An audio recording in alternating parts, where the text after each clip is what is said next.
नमस्कार दोस्तों, स्वागत है आपका अपने R S education circle YouTube channel पर। तो दोस्तों, आज की इस क्लास में हम यूपी पुलिस के लिए जीके का प्रैक्टिस सेट नंबर 8 लेकर आए हैं, जो आपके यूपी पुलिस के एग्जाम्स के लिए बहुत ही महत्वपूर्ण होने वाला है। ठीक है, तो साथियों, इस प्रैक्टिस सेट में हमने सभी महत्वपूर्ण क्वेश्चंस को कवर किया है जो आपके यूपी पुलिस के एग्जाम्स में पूछे जा सकते हैं। ठीक है, या प्रीवियस ईयर एग्जाम से पूछे गए हैं। तो साथियों, क्लास को आप पूरा कंप्लीट देखिएगा, अच्छे से कंप्लीट कर लीजिएगा। ठीक है, क्लास को बिल्कुल स्किप मत कीजिएगा, जो आपके एग्जाम्स के लिए बहुत ही महत्वपूर्ण होने वाली है। अगर साथियों आप जो चैनल पर न्यू है, चैनल को सब्सक्राइब कर दीजिएगा, जिससे आने वाले सभी वीडियो का अपडेट आपको मिलता रहे। ठीक है, तो बढ़ते हैं क्वेश्चन की ओर।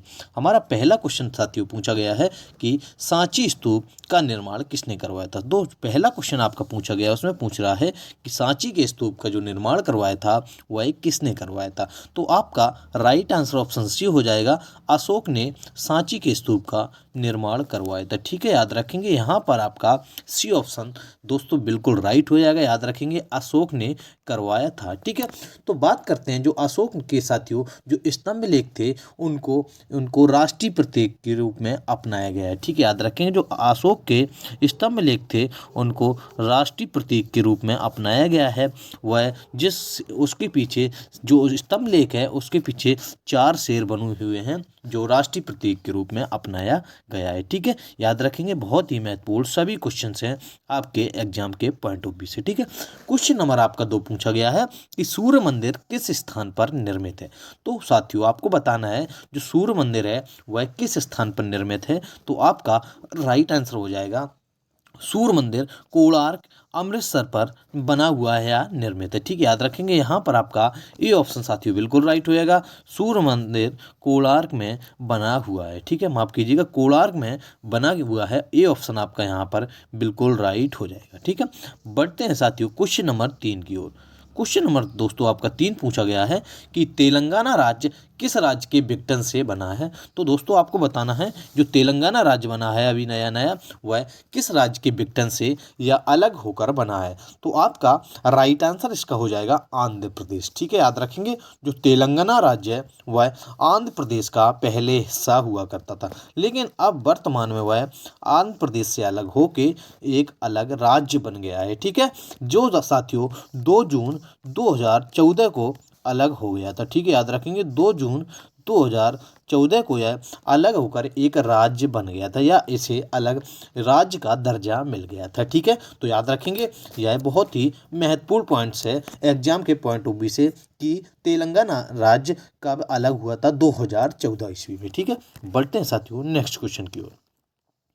क्वेश्चन नंबर आपका 4 पूछा गया है, बहुत ही महत्वपूर्ण या बहुत ही बार एग्जाम में पूछे जाने वाला क्वेश्चन है कि जैव विविधता दिवस कब मनाया जाता है। दोस्तों, आपको बताना है कि जैव जो विविधता दिवस है वह कब मनाया जाता है। तो याद रखेंगे, 22 मई को जैव विविधता दिवस मनाया जाता है। माफ कीजिएगा, 22 मई को जैव विविधता दिवस मनाया जाता है। तो यहाँ पर आपका राइट आंसर ऑप्शन सी हो जाएगा दोस्तों, 22 मई को जैव विविधता दिवस मनाया जाता है। ठीक है साथियों, इससे पहले यह 29 दिसंबर को घोषित किया गया था, लेकिन जो संयुक्त राष्ट्र संघ ने इसे 2000 में बदलकर 22 मई को मनाया जाने लगा है। ठीक है, पहले यह 29 दिसंबर को मनाया जाता था, लेकिन 2000 से संयुक्त राष्ट्र संघ ने इसे बदलकर 22 मई को मनाया जाने लगा है। तो आपका राइट आंसर यहाँ पर सी हो जाएगा। बहुत ही महत्वपूर्ण क्वेश्चन है, तो सभी क्वेश्चन को आप दोस्तों अच्छे से कंप्लीट करते जाइएगा। ठीक है, बढ़ते हैं क्वेश्चन नंबर 5 की ओर। क्वेश्चन नंबर 5 आपका पूछा गया है कि इनमें से येन किसकी मुद्रा है। तो दोस्तों, आपको बताना है कि जो येन मुद्रा है वह इन ऑप्शंस में किसकी मुद्रा है। तो आपका राइट आंसर हो जाएगा दोस्तों, जापान की येन मुद्रा है। ठीक है, याद रखेंगे, यहाँ पर आपका डी ऑप्शन बिल्कुल राइट हो जाएगा। डी ऑप्शन आपका बिल्कुल राइट हो जाएगा, येन जापान की मुद्रा है। ठीक है, क्वेश्चन नंबर 6 आपका है कि the man who knew infinity किसकी जीवनी है। साथियों, जो ये पुस्तक है the man who knew infinity, यह किसकी जीवनी है आपको बताना है। ठीक, आपका राइट आंसर हो जाएगा श्री निवास रामानुजम की यह जीवनी है। ठीक है, याद रखेंगे, यहाँ पर आपका दोस्तों सी ऑप्शन बिल्कुल राइट हो जाएगा। श्री निवास रामानुजम की यह जीवनी है, जिसका नाम the man who knew infinity है। ठीक है, बढ़ते हैं साथियों क्वेश्चन नंबर 7 की ओर। क्वेश्चन नंबर 7 आपका पूछा गया है कि किस शहर में 2020 ओलंपिक खेल आयोजित किए गए थे। तो दोस्तों आपको बताना है कि 2020 के ओलंपिक गेम्स हुए थे वह किस शहर में आयोजित किए गए थे। तो याद रखेंगे टोक्यो जापान में इन्हें आयोजित किया गया था। ठीक है, याद रखेंगे। यहाँ पर आपका ये ऑप्शन बिल्कुल राइट हो जाएगा, टोक्यो जापान में इन्हें आयोजित किया गया था। 2020 के ओलंपिक गेम्स हुए थे। ठीक है, क्वेश्चन नंबर 8 पूछा गया है कि मधुशाला किसकी कृति है। साथियों जो मधुशाला है वह किसकी कृति है, आपको यह बताना है। तो राइट आंसर आपका हो जाएगा हरवंश राय बच्चन की मधुशाला कृति है। यहाँ पर आपका ये ऑप्शन बिल्कुल राइट हो जाएगा, हरवंश राय बच्चन की मधुशाला कृति है।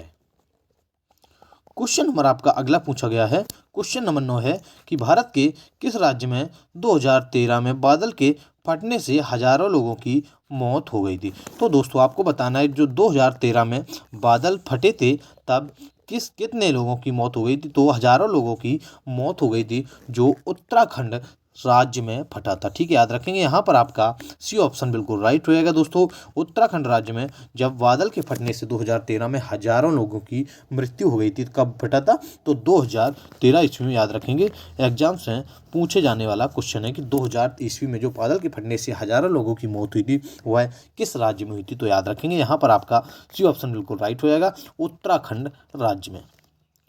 क्वेश्चन नंबर 10 पूछा गया है कि डॉक्टर भीमराव अंबेडकर पुलिस अकादमी उत्तर प्रदेश में कहाँ स्थित है। जो doctor Bhimrao Ambedkar police academy है वह साथियों याद रखेंगे उत्तर प्रदेश में स्थित है। ठीक है, कहाँ स्थित है, उत्तर प्रदेश में स्थित है। लेकिन आपको बताना है कि उत्तर प्रदेश में यह कहाँ स्थित है। ठीक है, तो यह आपका राइट आंसर हो जाएगा मुरादाबाद में स्थित है। ठीक है, मुरादाबाद में जो भीमराव अंबेडकर पुलिस अकेडमी है वह मुरादाबाद में स्थित है। यहाँ पर आपका बी ऑप्शन बिल्कुल राइट हो जाएगा, यूपी मुरादाबाद में भीमराव अंबेडकर पुलिस एकेडमी स्थित है। क्वेश्चन नंबर आपका 11 है कि भारतीय वायुसेना दिवस कब मनाया जाता है। तो दोस्तों आपको बताना है जो भारतीय वायुसेना दिवस या एयरफोर्स डे होता है वह कब मनाया जाता है। तो आपका राइट आंसर हो जाएगा 8 अक्टूबर को। ठीक है, याद रखेंगे 8 अक्टूबर को भारतीय वायुसेना दिवस मनाया जाता है। ये ऑप्शन आपका बिल्कुल राइट हो जाएगा, वायुसेना दिवस। क्वेश्चन नंबर 12 पूछा गया है कि उत्तर प्रदेश के वर्तमान राज्यपाल कौन है। तो दोस्तों आपको जो करेंट से क्वेश्चन आ गया है, आपको बताना है कि जो उत्तर प्रदेश यूपी के वर्तमान राज्यपाल हैं वह कौन है। तो आपको राइट आंसर आपका जो हो जाएगा वह हो जाएगा आनंदीबेन पटेल जी वर्तमान में भारत के राज्यपाल हैं। ठीक है, यहाँ पर आपका ये ऑप्शन दोस्तों बिल्कुल राइट हो जाएगा, आनंदीबेन पटेल उत्तर प्रदेश के वर्तमान राज्यपाल हैं। और जो सीएम है वह योगी आदित्यनाथ हैं। ठीक है, योगी आदित्यनाथ वर्तमान में उत्तर प्रदेश के सीएम हैं और राज्यपाल आनंदीबेन पटेल हैं। क्वेश्चन नंबर आपका साथियों 13 पूछा गया है कि भारत का राष्ट्रगान जनगण मन की रचना किसने की थी। तो दोस्तों आपको बताना है जो भारत का राष्ट्रगान है जनगण मन उसकी रचना किसने की थी। तो आपको आपका राइट आंसर जो हो जाएगा वह हो जाएगा रविंद्रनाथ टैगोर जी ने जनगण मन की रचना की थी। ठीक है, यहाँ पर आपका ये ऑप्शन बिल्कुल राइट हो जाएगा, रविंद्रनाथ टैगोर ने जनगण मन की रचना की थी जो राष्ट्रगान है हमारे भारत का। ठीक है, क्वेश्चन नंबर 14 है कि निम्न में से कौन वीरता का पुरस्कार है। साथियों आपको बताना है कि इनमें से 4 ऑप्शंस आपको दिए गए हैं, इनमें से कौन वीरता के सम्मान में पुरस्कार दिया जाता है। तो आपका राइट आंसर हो जाएगा परमवीर चक्र दोस्तों वीरता के सम्मान में पुरस्कार दिया जाता है। ठीक है, यहाँ पर आपका सी ऑप्शन बिल्कुल राइट हो जाएगा, वीरता के सम्मान में पुरस्कार दिए जाने वाला है वह परमवीर चक्र है। क्वेश्चन नंबर 25 दोस्तों है आपका कि भारत का सबसे बड़ा गन्ना उत्पादक राज्य कौन सा है। तो दोस्तों जो भारत का सबसे बड़ा गन्ना उत्पादक राज्य हो जाएगा आपका वह हो जाएगा कौन, उत्तर प्रदेश राज्य भारत का सबसे बड़ा गन्ना उत्पादक राज्य। ठीक है, याद रखेंगे। यहाँ पर आपका सी ऑप्शन बिल्कुल राइट हो जाएगा, गन्ना उत्पादक राज्य और गेहूं उत्पादक राज्य और आलू उत्पादक राज्य। ठीक है, उत्तर प्रदेश भारत का सबसे बड़ा राज्य माना जाता है। ठीक है, यहाँ पर आपका सी ऑप्शन बिल्कुल राइट हो जाएगा, उसके अलावा गेहूं और आलू। ठीक है, क्वेश्चन नंबर 16 आपका पूछा गया है कि देवदास पुस्तक के लेखक कौन है। साथियों आपको बताना है जो देवदास पुस्तक है उसके लेखक कौन है। तो आपका राइट आंसर हो जाएगा शरत चंद्र चट्टोपाध्याय देवदास पुस्तक के लेखक है। यहाँ पर आपका ये ऑप्शन बिल्कुल राइट हो जाएगा, ये ऑप्शन आपका यहाँ पर राइट हो जाएगा, शरत चंद्र चट्टोपाध्याय देवदास पुस्तक के लेखक हैं। क्वेश्चन नंबर आपका अगला 17 नंबर पूछा गया है कि 2013 ईस्वी में अर्जुन पुरस्कार किसने प्राप्त किया था। तो दोस्तों आपको बताना, जो 2013 ईस्वी में अर्जुन पुरस्कार प्राप्त किया था वह किसने किया था। तो आपके ऑप्शंस दिए गए हैं सुशील कुमार, साइना नेहवाल, हरजोत सिंह और विराट कोहली। तो याद रखेंगे 2013 में जो अर्जुन पुरस्कार मिला था वह विराट कोहली को मिला था, जो भारत के क्रिकेटर हैं। ठीक है, यहाँ पर आपका डी ऑप्शन बिल्कुल राइट होएगा। विराट कोहली को 2013 ईस्वी में अर्जुन पुरस्कार मिला था। क्वेश्चन नंबर 18 पूछा गया है कि वर्तमान में भारतीय रिजर्व बैंक के गवर्नर कौन है। करेंट से क्वेश्चन आ गया कि वर्तमान में जो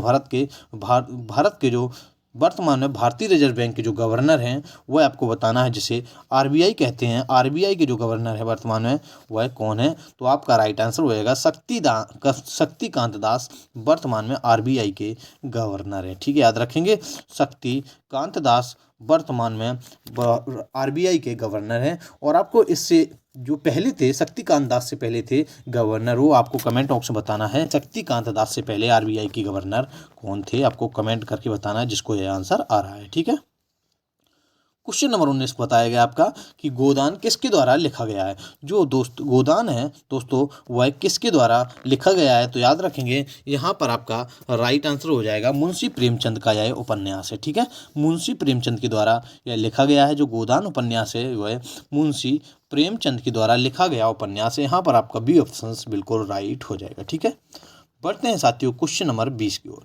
क्वेश्चन नंबर 20 आपका पूछा गया है कि भारत में लायन सफारी पार्क कहाँ बना हुआ है। तो दोस्तों जो भारत में उत्तर प्रदेश में लायन सफारी जो पार्क है वह इटावा में बना हुआ है। ठीक है, यहाँ पर आपका सी ऑप्शन बिल्कुल राइट हो जाएगा। सी ऑप्शन बिल्कुल राइट।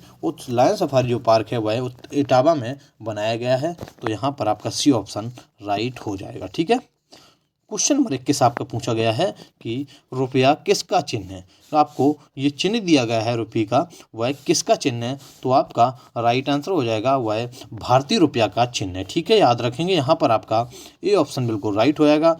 भारतीय रुपये का यह चिन्ह है रुपया। ठीक है, यहाँ पर आपका ए ऑप्शन दोस्तों बिल्कुल राइट हो जाएगा। भारतीय रुपये का यह चिन्ह माना जाता है। क्वेश्चन नंबर 22 पूछा गया है कि ताज एक्सप्रेसवे किन दो शहरों को जोड़ता है। तो दोस्तों आपको बताना है जो ताज एक्सप्रेसवे है वह किन दो शहरों को जोड़ता है। तो याद रखेंगे आगरा और ग्रेटर नोएडा को जोड़ता है। यहाँ पर आपका डी ऑप्शन दोस्तों बिल्कुल राइट हो जाएगा। आगरा और ग्रेटर नोएडा को ताज एक्सप्रेसवे जोड़ता है। ठीक है, आगरा और ग्रेटर नोएडा को। तो दोस्तों बात करते हैं जो ताज एक्सप्रेसवे है उसे एक और नाम से जानते हैं, यमुना एक्सप्रेसवे। ठीक है, कभी कभी एग्जाम से आ जाता है यमुना एक्सप्रेसवे। वह आगरा और ग्रेटर नोएडा को जोड़ता है।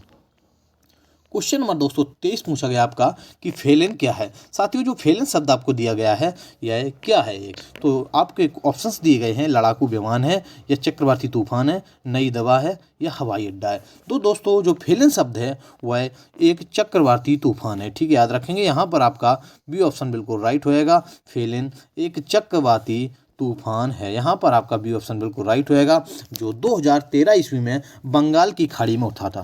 ठीक है, याद रखेंगे बंगाल की खाड़ी में उठने वाला तूफान है जो 2013 ईस्वी में उठा था। ठीक है, बंगाल की खाड़ी में 2013 की ईस्वी में फेलन चक्रवाती तूफान उठा था, जिसका नाम फेलन दिया गया था। क्वेश्चन नंबर 24 पूछा गया है कि उत्तर प्रदेश में लोकसभा की सीटें कितनी है। तो दोस्तों जो उत्तर प्रदेश में लोकसभा सीटें हैं वो आपको बताना है कितनी है। तो राइट आंसर आपका हो जाएगा 80 सीटें हैं। ठीक है, यहाँ पर आपका ये ऑप्शन तो दोस्तों बिल्कुल राइट हो जाएगा। लोकसभा सीटें उत्तर प्रदेश में 80 हैं। क्वेश्चन नंबर आपका अंतिम पूछा गया वो 25 पूछा गया है कि अब तक कितनी बार राष्ट्रीय आपातकाल लग चुका है। तो दोस्तों बहुत ही महत्वपूर्ण क्वेश्चन है, एग्जाम से पूछे जाने वाला भी क्वेश्चन है कि भारत में अब तक अपने देश में कब तक कितनी बार राष्ट्रीय आपातकाल लग चुका है। तो याद रखेंगे अब तक 3 बार दोस्तों राष्ट्रीय आपातकाल लग चुका है। ठीक है, यहाँ पर आपका बी ऑप्शन बिल्कुल राइट होएगा। राष्ट्रीय आपातकाल 3 बार लग चुका है। तो बात करते हैं कब का लग चुका है। तो 1962 में और 1971 में और 1975 में। ठीक है, 1975, 71 और 62 में यह राष्ट्रीय आपातकाल लग चुका है। तो यहाँ पर आपका राइट आंसर ऑप्शन बी हो जाएगा, 3 बार लग चुका है। ठीक है, तो दोस्तों आज की क्लास यहीं पे समाप्त होती है। अगर आपको वीडियो अच्छा लगा तो वीडियो को लाइक कीजिएगा और दोस्तों के पास शेयर कीजिएगा। ठीक है, अगर आप चैनल पर न्यू विजिट किए हैं तो चैनल को सब्सक्राइब कर लीजिएगा, जिससे आने वाले सभी वीडियो का अपडेट आपको मिलता रहे। ठीक है, थैंक यू क्लास।